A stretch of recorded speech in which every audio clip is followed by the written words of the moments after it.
온 목사와 성경 읽기 사도행전 2장입니다. 오늘도 하나님의 귀한 말씀 함께 읽으면서 주님의 귀한 은혜를 나누기를 원합니다. 사도행전 2장 함께 읽겠습니다. 사도행전 2장 성령이 임하시다.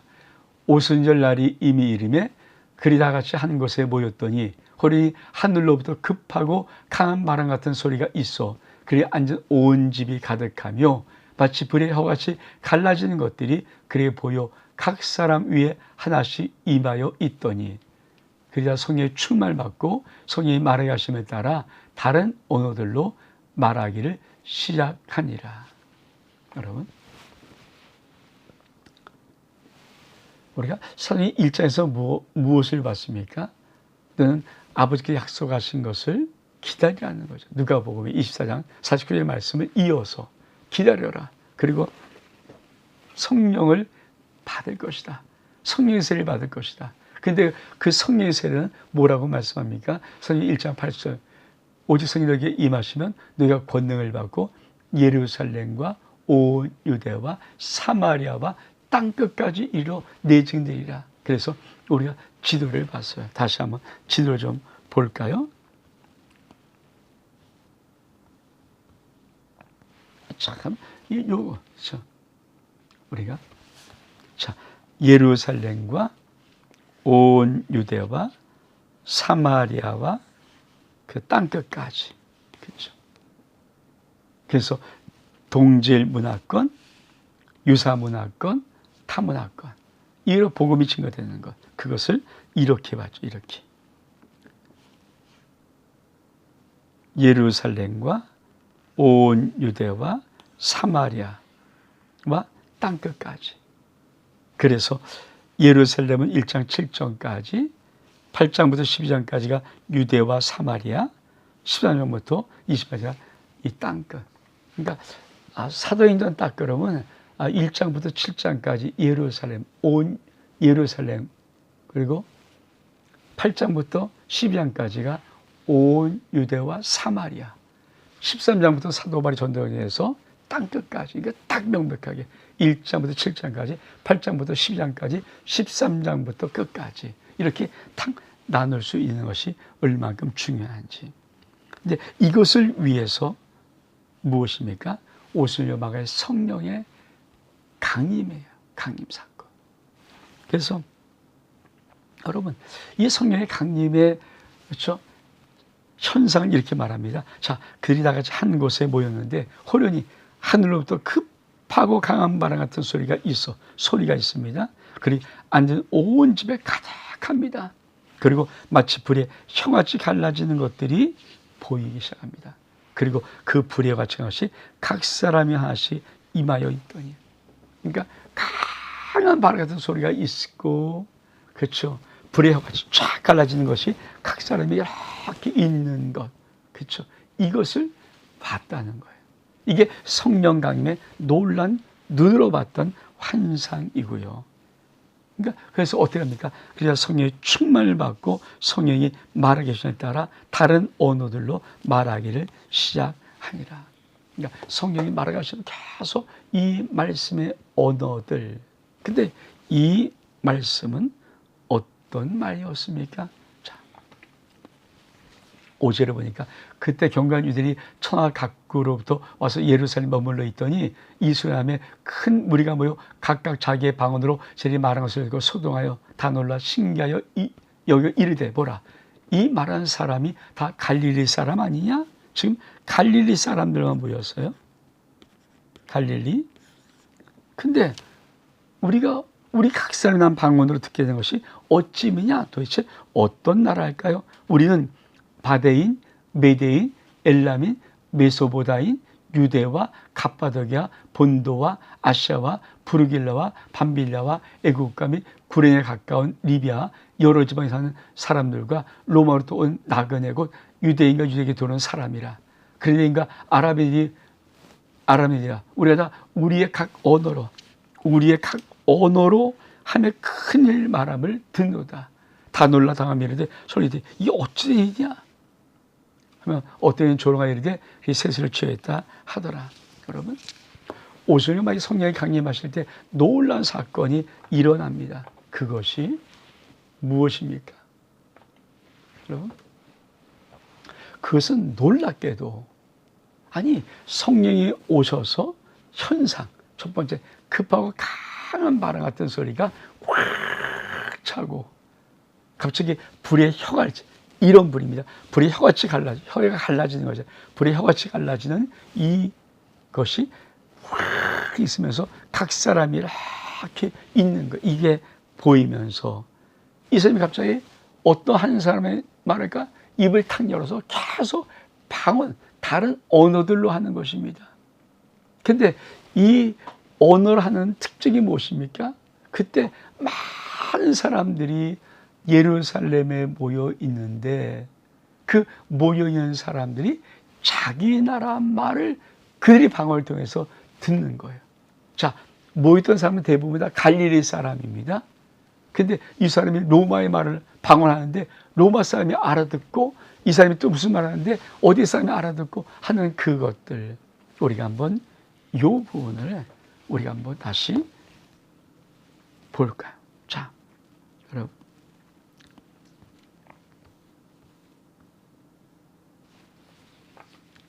자, 예루살렘에서 일어난 일인데, 어떤 사람 바데 사람, 어떤 사람 메소도미아 사람, 어떤 사람 본도 사람, 갑바디아 사람, 어떤 사람 밤빌리아 사람, 아시아 사람, 로마 사람, 그렇죠?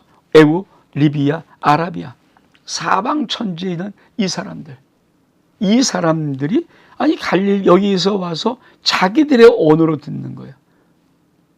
그러니까 성령이 충만한 다음에 제알이 무슨 말을 하는데 방언을 하는데 갑바디아 사람은 자기 언어로, 본도 사람은 자기 말로, 밤빌리 사람은 자기 말로, 아시아 사람은 자기 말로, 바데 사람도 자기 말로, 엘람도 자기 말로, 메소도 자기 말로, 아랍의 사람 자기 말로, 애굽도 자기 말로, 리비아 자기 말로, 로마 사람도 자기 말로 알아듣는 겁니다.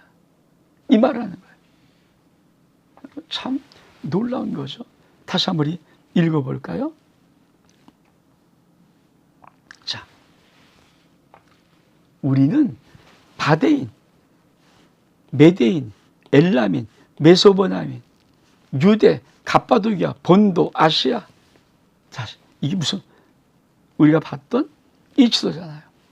바데인, 엘람인, 메소포타미아, 갑바도기아, 본도, 아시아. 그렇죠? 전 세계 사람. 로마, 리비아, 애굽, 아라비아. 그 사람들의 언어예요. 그렇죠? 성경 보니까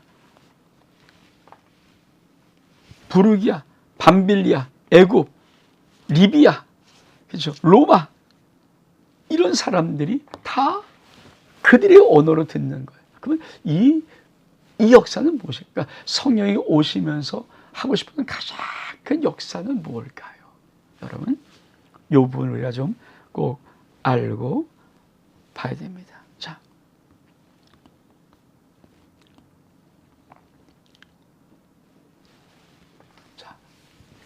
창세기 11장 바벨탑 사건입니다. 자, 온 땅의 언어가 하나였습니다. 말이 하나였어요. 처음에 모든 세상은 온 땅의 언어도 하나고 말도 하나였습니다. 이제 그들이 동방으로 옮겨다가 시날 평지를 만납니다. 시날 평지에 와서 서로 있으면서 말하되, 자, 우리가 벽돌을 만들어서 굽고 역청으로 진흙을 대신하고 우리 성읍과 탑을 건설하자. 이게 뭡니까? 바벨탑. 바벨탑을 쌓자. 그리고 그 탑 꼭대기를 하늘에 닿게 하자. 그리고 우리가 우리 이름을 내고 온 집에 흩어짐을 면하자. 이게 바벨탑 사건이잖아요. 그러니까 하나님과 한번 비교해 봐서 하나님이 다시 우리 홍수를 멸하지 못하도록 우리가 한번 그래서 딱 하고 이렇게 하자. 여호와께서 사람이 건설하는 그 성읍과 탑을 보려고 내려오셔서 한 말입니다. 야, 이게 언어가 하나구나. 언어가 하나니까 이게 시작했으니까 이걸 막을 수가 없어. 언어가 하나니까. 그래서 그들이 인해서 언어를 바벨이 뭐니까 언어를 혼잡하게 한 사건이죠. 그리고 서로 알아듣지 못하게 하는 겁니다. 거기서부터 그들은 온 지면에 흩어버립니다. 그때 바벨을 쌓는 것을 그치는 거예요. 그런 그곳의 이름을 바벨. 거기서 온 땅의 언어가 혼잡했습니다. 그리고 흩어버렸습니다. 여러분, 근데 자, 성령이 오셔서 할 것이 뭡니까? 예수 그리스도의 십자가와 부활의 사건을 증명, 이 복음을 전파하잖아요. 그럼 언어가 다 다른데 복음을 전파하려면 뭡니까? 그렇죠. 성령이 임하실 때 방언의 놀라운 언어 사건을 통해서 모든 나라의 언어를 방언으로 하나로 만드는 거예요.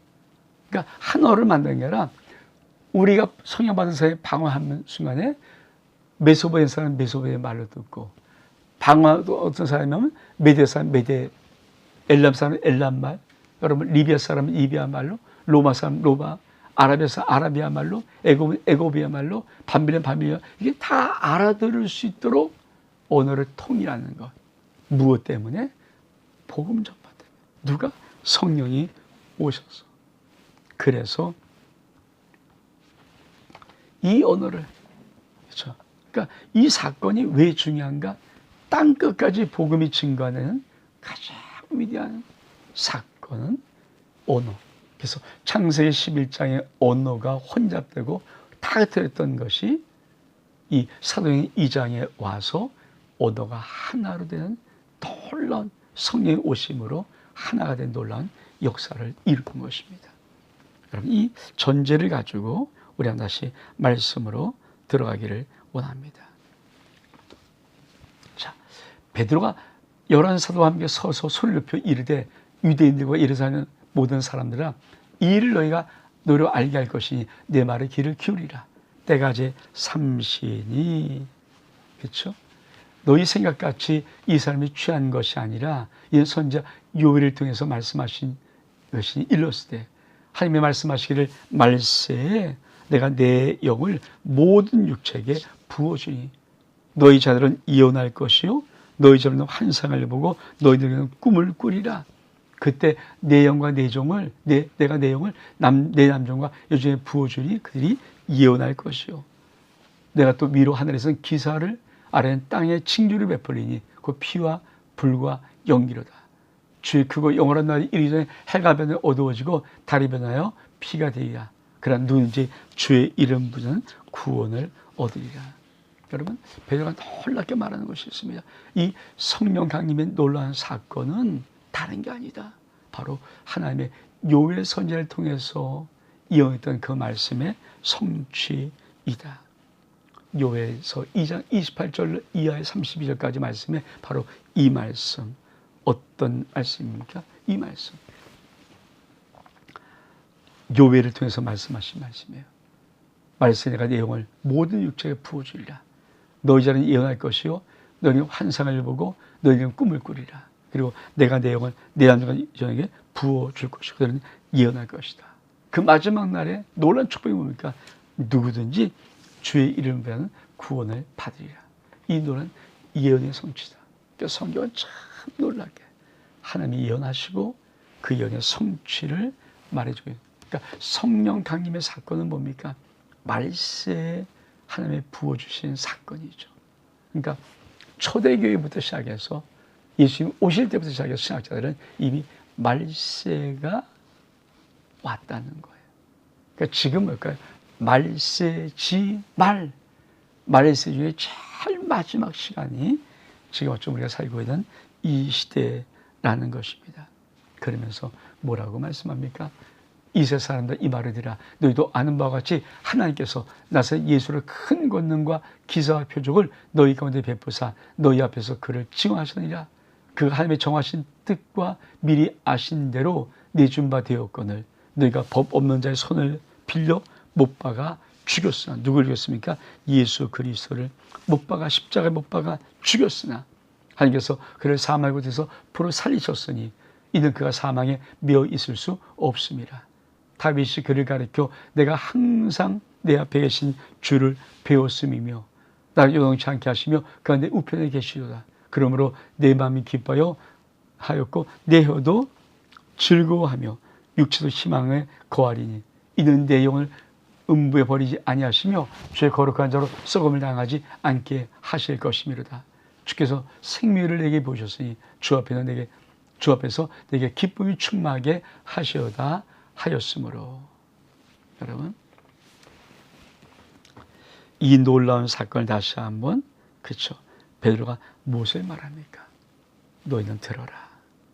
너희도 아는 바같이, 이 말은 너희도 아는 바같이 하나님께서 나사렛에 태어난 예수, 그렇죠? 그러니까 나사렛 고향의 예수를 큰 권능과 기사로 표적을 너희한테 베푸셨다. 그리고 하나님의 그를 증하였다.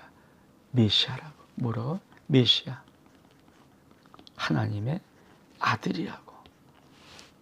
근데 그 예수님은 하나님의 정하신 뜻과 미리 아신 대로 내준 바디요. 그러니까 내주는 거죠. 여러분, 그리 죽이는 것이 아니라 하나님이 내어버리시는 거예요. 그러면서 뭡니까? 너의 범죄자 성을 빌려서 죽였으나 우리 하나님 그를 사명에 대해서 풀어 살린, 이게 부활입니까? 부활. 십자가로 죽였는데 한 예수님은 부활하셨다. 그리고 그것을 다윗의 예언을 통해서, 그렇죠, 우리 베드로가 지금 설교하고 있는 것입니다. 하나님 예수 그리스도 보내는데 너희가 그를 죽였어. 근데 하나님이 너희가 죽인 예수 그리스도를 사망에 묶여들어서 부활시켰어. 예수는 십자가에 죽고 부활해서 너희가 못 박혀 죽인 예수는 바로 하나님의 아들이야. 그러면서 뭐라고 말합니까? 형제들아, 내가 조상대에서 담대히 말할 수 있느니 다윗이고 장사되어 그며 오늘까지 우리 중에 있도다. 그는 선자라 하며 이미 맹세하사 그 자손 중에서 한 사람을 그 위에 앉게 하리라 하심을 알고 미리 본 거로 그리스도의 부활을 말하되 그 음배 버림받지 않고 그 위에 썩음을 당하지 아니라 하였더니 이 예수를 하나님이 살리신지라 우리가 이 일의 증인이로다. 여러분, 사도들은 무엇인가요? 예수 그리스도의 부활, 예수의 십자가의 죽음과 예수 그리스도의 부활의 증인입니다. 여러분, 맏대아를 얻었을 때 맏대아에게 원했던 것이 무엇일까요? 그렇죠. 여러분, 그걸 보실 수 있습니까? 우리가 1장에 볼 때 맏대아를 얻을 때 우리와 더불어 예수께서 부활하심을 증언할 사람. 그러니까 성경은 성령이 오시면서 무엇을 증언하는 것입니까? 예수 그리스도 십자가에 죽으시고 3일 만에 장사되었다가 예수 그리스도 3일 만에 부활하셨다. 그 증이야, 그죠? 우리는 그 증이다. 저와 여러분 무엇의 증인 되십니까? 여러분, 신앙생활이 무엇인지를 정확히 알아야 돼요. 신앙생활은 뭡니까? 예수 십자가에 죽으시고 우리의 모든 죄를 용서해 주시고 다 사해 주시고 장사 지낸 바 되었다가 3일 만에 예수 그리스도 부활하였습니다. 우리는 무엇이니까 예수 그리스도의 부활을 증언하는 거예요. 그게 복음입니다. 아주 중요한 거죠. 그러면서 이렇게 말씀합니다. 하나님이 오른손으로 예수를 높이시매 그가 약속하신 성령을 아버지께 받아서 너희가 보고 듣는 이것을 부어 주셨느니라. 이 말은 뭐예요? 하나님이 오른손 예수를 높이시니까 예수님이 약속한 성령을 하나님 아버지께서, 이 말은 뭘까? 하나님 나라가 있고 예수님은 승천하셨고 승천하셔서 그 하나님 나라에 가서 하나님의 아버지로부터 약속한 성령을 받아서 지금 너희가 눈으로 보고 있는 이 어마어마한 사실, 그 많은 사람들이 왔던 것을 그들의 언어로 듣는 이 놀라운 성령 충만 사건의 사실을 지금 보고 듣고 있는 것이다. 그 성령이 부어주신 것이다. 그러면서 뭐라고 말씀합니까? 다윗은 하늘에 올라가지 못하시나 친히 말하여 이르되 주께서 내 주에게 말씀하시기를 내가 네 원수로 네 발등상이 되게 하기까지 너는 내 우편에 앉으시라 하셨도다 하였으니 그런즉 이스라엘의 온 집은 확실히 알아. 뭘 확실히 합니까? 너희가 십자가에 못 박은 이 예수를 하나님이 주와 그리스도가 되게 하셨느니라. 여러분, 무엇입니까? 이 베드로가 첫 설교할 때 무엇을 얘기했습니까? 그러므로 이스라엘 온 집은 알아. 너희가 십자가에 못 박은 이 예수, 아무것도 아니고 죽일 사람이라고 물었던 그 예수를 하나님이 주와 그리스도, 메시아가 되게 하셨다. 메시아라, 메시아. 아니, 메시아를 대망하는 민족이, 아니, 메시아가 오셨는데 죽였어요. 이게 말이 되는 겁니까? 아니, 자기 백성들이, 우리가 서로 죽인 자가 예수 그리스도 메시아예요. 하나님이 구원 약속을 거친 메시아예요. 여러분, 이게 말이 되는 겁니까? 그들은 수천 년 동안 메시아 대망해가지고 기다리고 있었는데, 아니, 그 백성들이 하나님의 아들 예수 그리스도 메시아가 오시니까 모르고 죽여버렸어요. 그래서 그 말 듣고 어떻게 합니까? 이 역사. 그 말 듣고 마음에 찔려 베드로와 다른 사람에게 물어 이르되 형제라 우리가 어찌할꼬 하거늘 베드로가 이르되 너희가 회개하고 각각 예수 그리스도의 이름을 세례를 받고 죄사함 받으라. 그러면 성령을 선물로 받으리니 이 약속은 너희와 너희 자녀와 모든 먼 데 사람 곧 주 우리 하나님이 얼마든지 부르는 자들에게 하신 것이라. 또 여러 말로 확증하며 권하여 이르되 너희가 이 표관세에서 구원을 받으라 하니 그 말을 받을 사람들은 세례를 받음에 이날에 신도의 수가 3,000명 더하더라. 그의 사료가 진받고 서로 기도하며 떡을 들며 오로지 기도에 힘쓰니라. 여러분, 큰 복음의 증거가 뭡니까? 베드로가 뭘 설교하는 것입니까? 너희가 십자가에 못 박아 죽인 예수가 주와 그리스도다. 하나님이 우리가 보시는 메시아다. 너희가 메시아를 십자가에 못 박아줬다니까 이 백성이 얼마나 깜짝 놀래. 그럼 어떻게 해야 됩니까?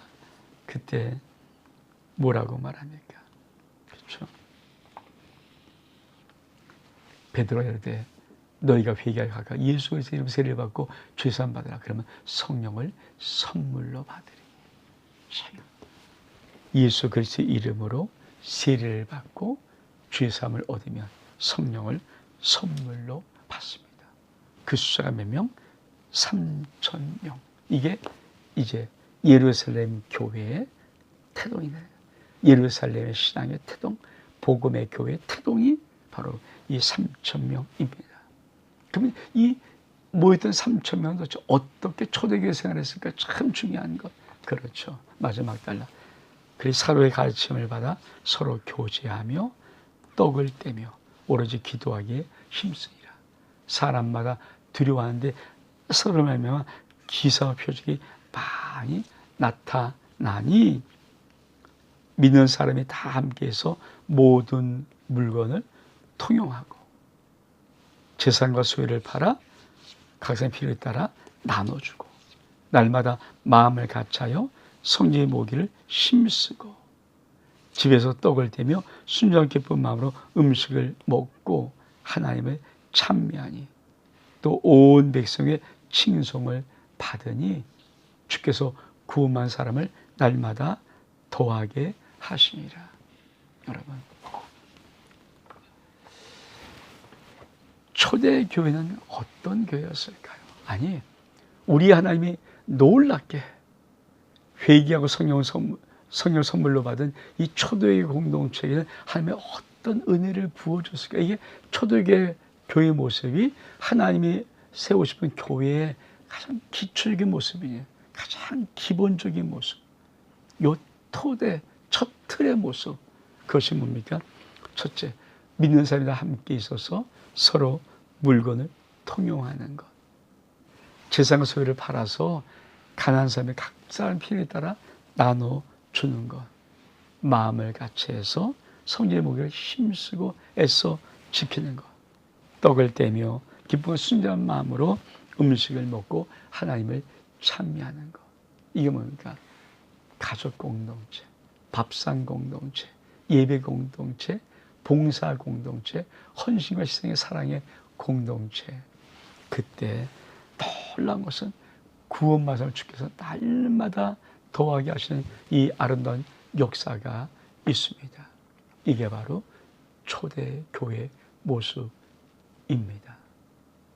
성령이 오시면, 성령의 충만한 삶이 이루어지면, 성령의 사람들이 되면 오늘도 우리는 이 험악한 시대를 살아가지만 주 예수 그리스도를 믿고 주 예수 그리스도를 믿어 하는 그 영적인 공동체인 교회 속에는 초대교회 회복의 모습이 나타나는 것입니다. 온 목사와 성경 읽기 사도행전 2장 여기서 마칩니다. 샬롬.